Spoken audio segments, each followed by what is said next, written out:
सास को हुआ भूल का एहसास। राधा जी एक आम मध्यम वर्गीय परिवार की मुखिया थी। वे अपने बेटे शुभम और बहू मनीषा के साथ रहती थी। एक बेटी सीमा थी जो कि शादी के बाद अमेरिका में बस गई थी। राधा जी के पति की मृत्यु बहुत पहले ही हो चुकी थी।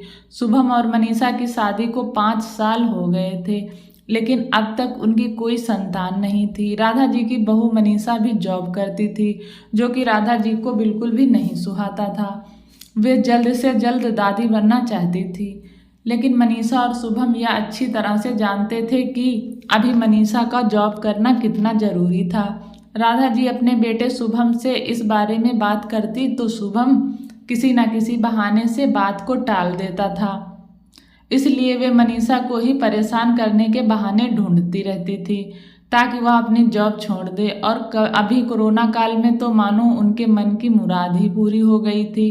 हालांकि वे दिल की बुरी नहीं थी, लेकिन पोते की चाह में वे ना चाहते हुए भी ऐसा कर जाती थी। अपनी हम उम्र सहेलियों को दादी बनते देखकर उनका मन दुखी हो जाता था। उस दिन भी घर में ऐसा ही कुछ हुआ। ऑफिस में काम की वजह से मनीषा देर तक सोती रही और राधा जी को अच्छा खासा मौका मिल गया। ये क्या बहू, अभी तक सो रही हो? पता है सुबह के 10 बज गए हैं। शुभम भी बेचारा कब से उठकर ऑफिस के काम पर लग गया है और तुम हो कि अभी तक सोई पड़ी हो। चलो अब उठ कर सबके लिए चाय नाश्ता बना लो। मुझसे कुछ हो नहीं पाता है, वरना मैं तो तुम्हारे भरोसे कभी ना रहती, खुद ही सब कर लेती। सॉरी माँ जी, वह देर रात तक काम चलता रहा, इसलिए सुबह सुबह ही सो पाई थी, इसलिए समय का पता ही नहीं चला। आप चलिए, मैं अभी जल्दी से आती हूँ। हाँ हाँ ठीक है, मेरा कुछ नहीं, पर शुभम को देख लो, उसे कुछ चाहिए तो नहीं? कब से उठा है बेचारा। हे भगवान, मुझे जल्दी से ठीक कर दे ताकि मैं ही अपने बेटे का ध्यान रख सकूं। राधा जी ने नाटकीय अंदाज में कहा। राधा जी ने अपनी बहू मनीषा को उठाते हुए कहा। मनीषा ने घड़ी देखी तो वाकई 10 बज गए थे। आज उसकी आंख कैसे नहीं खुली। वह जल्दी जल्दी अपने काम निपटाकर हॉल में आई तो शुभम अपने लैपटॉप के साथ ऑफिस के काम कर रहा था। उसने किचन में जाकर चाय नाश्ता बनाया और फिर रात के बर्तन साफ किए और झाड़ू पोंछा करके नहाने चली गई।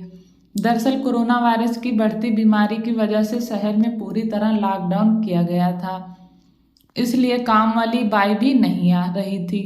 मनीषा खुद एक इंटरनेशनल कंपनी में काम करती थी। उसका ऑफिस टाइम निश्चित नहीं होता था। अधिकतर उसे रात में देर तक काम करना होता था। कल भी उसका काम देर तक चलता रहा, इसलिए वह देर तक सोती रही। मनीषा नहाकर आई तो देखा कि उसकी सास अपने कमरे में अपनी सहेली से फोन पर बात कर रही थी।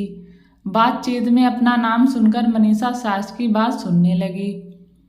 अरे शारदा, तुम भी अपनी बहू को ज़्यादा सर पर मत बैठाओ। बहू को ज़्यादा उड़ने दोगी तो कल को अपनी नौकरी के चक्कर में वह तुम्हें ही घर की नौकरानी बनाकर छोड़ेगी। मैं तो भाई शुरू से ही। दूसरे दिन सुबह सुबह राधा जी की बेटी सीमा का अमेरिका से फोन आ गया।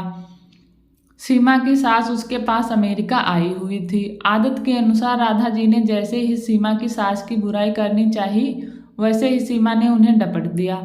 माँ, आप बिल्कुल भी माँ जी के बारे में अनाप शनाप नहीं बोलोगी। पता है आपके चक्कर में आकर मैंने उनके साथ कितना बुरा व्यवहार किया था, लेकिन आज मुझे उनकी कीमत का पता चल गया। तुम तो उनके यहाँ पर आने के कितने खिलाफ थी, मगर आज अगर वे यहाँ नहीं होती ना माँ, तो ना जाने हमारा क्या हाल होता। तुम्हें तो पता ही है कि मेरा नौकरी करना कितना ज़रूरी है। कोरोना ने यहाँ भी ऐसा कहर ढाया है कि घर से ही सब करना पड़ रहा है। किट्टू का बेबी केयर सेंटर भी बंद है। मैं और राजेश फुल टाइम बिजी रहते हैं। ऐसे में माँ जी ने अकेले ही किट्टू के साथ साथ पूरे घर का सारा काम संभाला हुआ है। मुझे कुछ भी नहीं करने देती हैं। अगर वे नहीं होती तो माँ हमारा क्या होता, यह सोचकर ही रोंगटे खड़े हो जाते हैं। सच में माँ, वे कोई साधारण महिला नहीं है, बल्कि मेरे लिए तो देवी के समान है। मेरे इतना अपमान करने के बावजूद। और सीमा रोने लगी। उसने फ़ोन कट कर दिया। सीमा की बात सुनकर राधा जी की भी आंखें भर आई। उन्हें अपनी भूल का एहसास हो गया था। मनीषा तो वाकई उनका कितना ख्याल रखती थी। उनकी कड़वी से कड़वी बात का भी बुरा नहीं मानती है, उल्टे जवाब भी नहीं देती है। वाकई अभी का समय तो एक दूसरे को हौसला देने का है, सारे गिले शिकवे भुलाकर एक दूसरे की मदद करने का है। तो फिर वे स्वार्थ में कैसे अंधी हो गई थी, इतना कैसे गिर गई थी कि ऐसे मुश्किल समय में अपने ही परिवार की सहायता नहीं कर सकती। उन्होंने उसी समय मनीषा को बुलाकर उसके सिर पर प्यार से हाथ फेरते हुए कहा, मनीषा, आज से घर के कामों की आधी जिम्मेदारी मेरी रहेगी। मैंने आज तक तुम्हें जो भी कहा और किया उसके लिए सॉरी। चलो अब तुम जाकर आराम करो, खाना मैं बना लूँगी।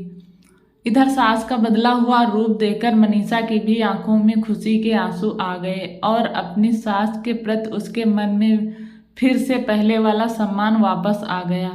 इस कहानी से आपने क्या सीखा और आपके क्या विचार हैं, ज़रूर कमेंट में बताएं। अगर कहानी अच्छी लगी हो तो प्लीज़ लाइक करें, सब्सक्राइब करें और बेल आइकन को प्रेस कर दें। थैंक यू, धन्यवाद।